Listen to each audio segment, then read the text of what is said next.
What's going on, guys? This is Bunny Muffins. Today we're going to look at 5 playstyles in TFT. Whether you're climbing to Diamond or looking beyond that, these are the 5 playstyles all the pro players use in order to climb really quickly in TFT. Whichever playstyle you choose will depend on your preferences, and you could even mix and match some of them. And while it is good to know all of them, it's best to stick to one playstyle if you want to actually climb. First, we're going to go over every playstyle, and then after that, I'll give you a primer on which to use and when to use them. First up, we have one-tricking. Forcing only one composition is probably the easiest way to climb in Teamfight Tactics. Contrary to popular belief, the comp doesn't even have to be in the S tier.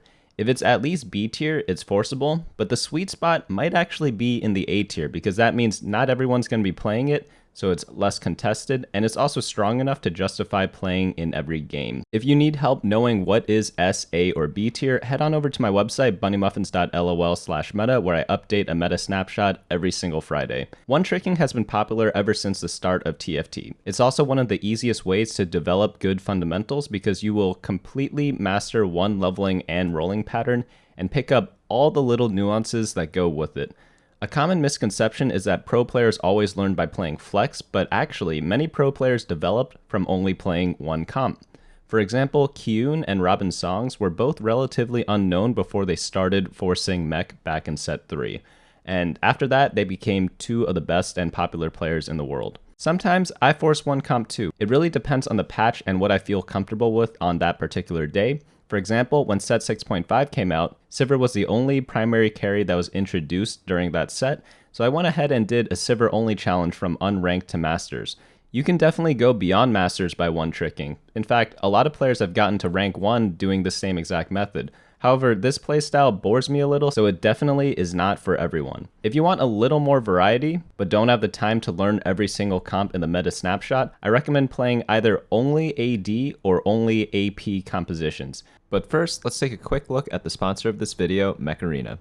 Do you like shooters but have trouble finding a game on your phone? Mech Arena is a perfect game for people who love shooters who want to get a quick fix and play 2 or 3 matches in less than 10 minutes. This action-packed game has a lot of short, intense gameplay with tons of encounters and respawns. The great thing about Mech Arena is that it works for everyone. You don't have to have the fastest reflexes like a first-person shooter, but there's more action than a classic mech game. But the reason why I'm telling you about this game right now is because they've got a new Battle Pass season with a huge lineup of Oktoberfest events with amazing prizes, including a new pilot boar, and they're also adding in controller support if you prefer playing that way. I've actually never played a game on my phone connecting with a controller. That's definitely something I can't wait to try out. Right now, my favorite mech is the Lancer because he's one of the faster guys, which gives you a lot of outplay potential compared to the other mechs.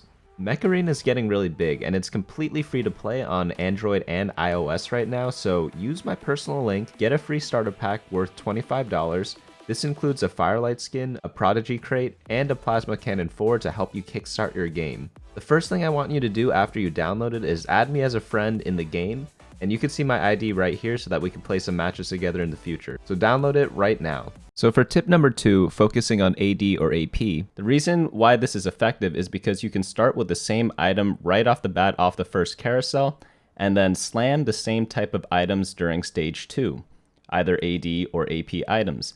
However, unlike the one-tricks, you can flex the champions you play based on what the game is giving you. For example, a Graves one-trick may see 0 Graves in some games, and that player in that particular game is just completely out of luck. However, if you learn how to play AD flex, you can swap into Siphon, Olaf, Xayah, Rengar, or many other carries and comps. The same can be said of AP comps. Let's say you absolutely need a blue buff for one of your carries, but you just aren't getting any tiers in that particular game.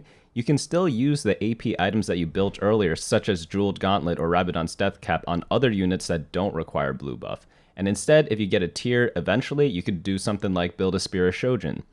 This is like a happy middle ground where you are reducing the variance by opening yourself up to multiple compositions. However, the weakness is that your items are still a bit fixed, which is what the next playstyle kind of counteracts. Playstyle 3 is choosing one AP comp to play and one AD comp. This is actually the complete opposite of the previous playstyle, though it does have similar benefits. Here, you only need to play 2 comps, which makes learning the game a lot easier because you could focus on more nuances because your comps are already set. However, it does not have the disadvantage of the previous playstyle of having fixed items. Let's say you only want to play attack damage comps, but you get a lot of tiers and rods.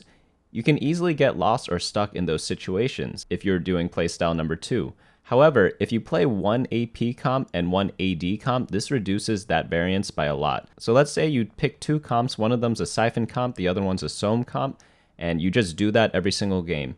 You can play the early game to win or lose streak while building flexible items, and then pivot to whichever comp matches your items or whichever champions you're hitting that game.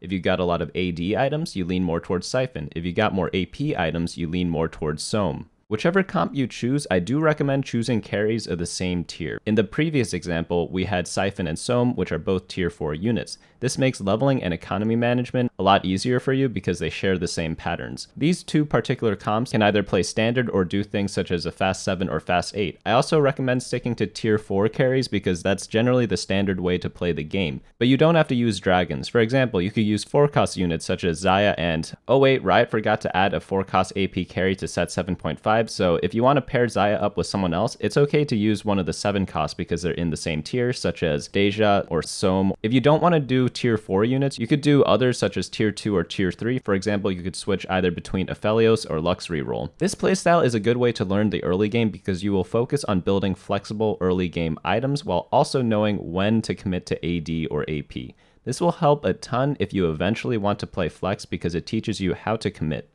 In the previous 2 playstyles, you commit before the game even starts, so you don't really learn that skill. In the only AD or AP playstyle, you could argue that you pivot champions and compositions, but unlike items, champions can actually be sold, so you're not really committing when you're doing that playstyle because you already built your items for a specific type of damage. Next up, we have playstyle number 4, rerolling. Some people, they only play reroll comps. I actually did this in one of my videos before. I think I did like a 5-hour reroll only challenge. And similar to the other playstyles, rerolling is really easy to play, but unlike the other 2 playstyles we just looked at, rerolling is as easy to do as a one-tricking playstyle, because rerolls have very simple leveling patterns, whereas the others flex a little bit based on win or loss streaks. When playing reroll, you almost always want to lose streak during stage 2, and build up as large an economy as possible to roll down with at your desired level. The math is simple. The more gold you have, the higher chance you have of 3-starring your desired unit. You can reroll with 1-cost, 2-cost, and 3 and 6-cost units. The best part about this playstyle is that you can commit to it after seeing your first augment and item. So if you see a very specific trait augment on stage 2-1,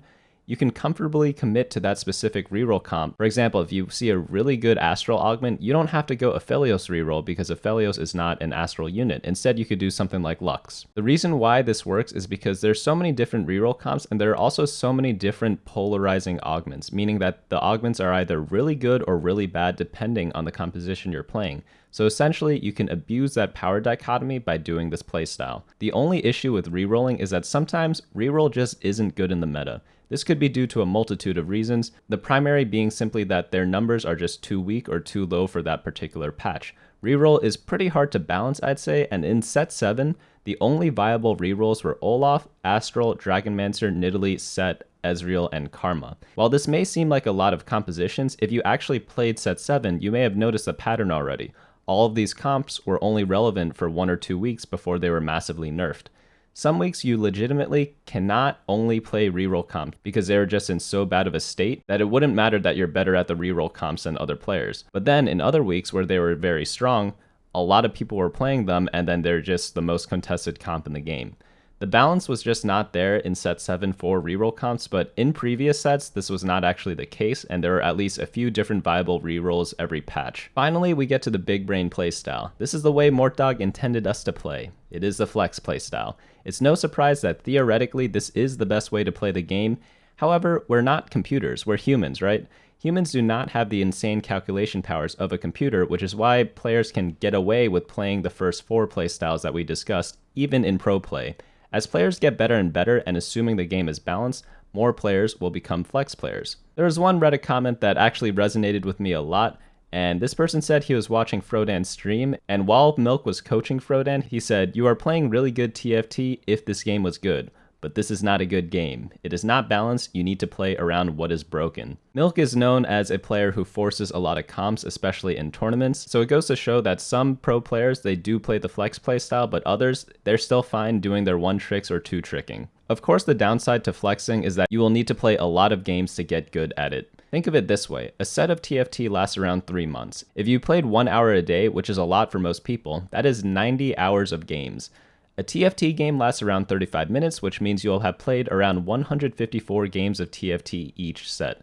The way TFT is designed right now, one of the goals of the developers is to have each game feel different. This means you likely won't play the same game twice. It's not like a chess game. And this is because things can change with your augments, the carousels, and of course, the champions in your shop. If you played only one comp, maybe after 50 games you face like 99% of the scenarios that could happen, and you're prepared for almost anything in your next 104 games, which means you could spend all your energy focusing on perfecting your play, doing your positioning, and climbing. In a previous meta snapshot, I had 31 comps listed. It would take you 1,550 games to reach the same level of mastery on every single composition compared to the one-tricker. This is also assuming there aren't more comps in this, which there definitely are.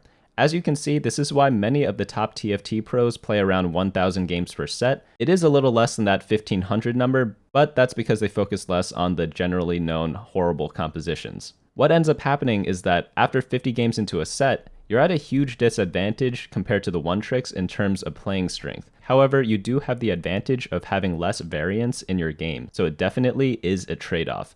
Not everything is bad about flexing though. I'm making it seem like it's much more difficult than it is, but it definitely is the best way to play, especially if you hate RNG. Since you are not committing to anything, it's very rare to get screwed by randomness. You will also have a high top 4 rate when you do the flex playstyle. It's also one of the more fun ways to play because it's the way the developers intended the game to be played. Now that we've gone over the top 5 playstyles in TFT, which playstyle is for you? If you don't have much time, but you want to focus on climbing and getting a high rank, one-tricking is definitely the way to go. You may have to change your comp based on the patch, but it allows you to focus all of your energy on TFT fundamentals each game instead of being too busy pivoting or thinking what comp to go. If you enjoy a bit more variety, I suggest doing the only AP or AD comps because it allows you to slam items early, but give you a bit more flexibility. And if you want to practice flexing, but are too intimidated by it, I would do the 1 AP, 1 AD combo, because that's where you learn when to commit certain items. The reroll only playstyle is definitely for like the degenerates, but it's similar to the one-tricking playstyle. Sometimes you can even one-trick reroll comps. This definitely used to be my favorite playstyles whenever it was viable. Lastly, if you have infinite time or you don't care about climbing, then flex is the way to go. It's just the way Mortdog intended. Personally, for me, I play flex most of the time because I need to know the basics of every comp for my website and my YouTube channel, and that way if I want a more in-depth look at a composition, I can just ask a high-level player who specializes in that comp what they do, and I'll be able to understand them and relay that information onto everyone else. I will say that for climbing though, I definitely climbed the highest when I just played 1 or 2 comps. It's just simply too powerful of a combination, especially since every game feels different in recent sets. However, if I just made scale scoring videos, no one would watch that. Or would they? If you guys enjoyed this video, go ahead and check out my top 9 tips for climbing at the start of a set, and you can get to that video by clicking this box right here.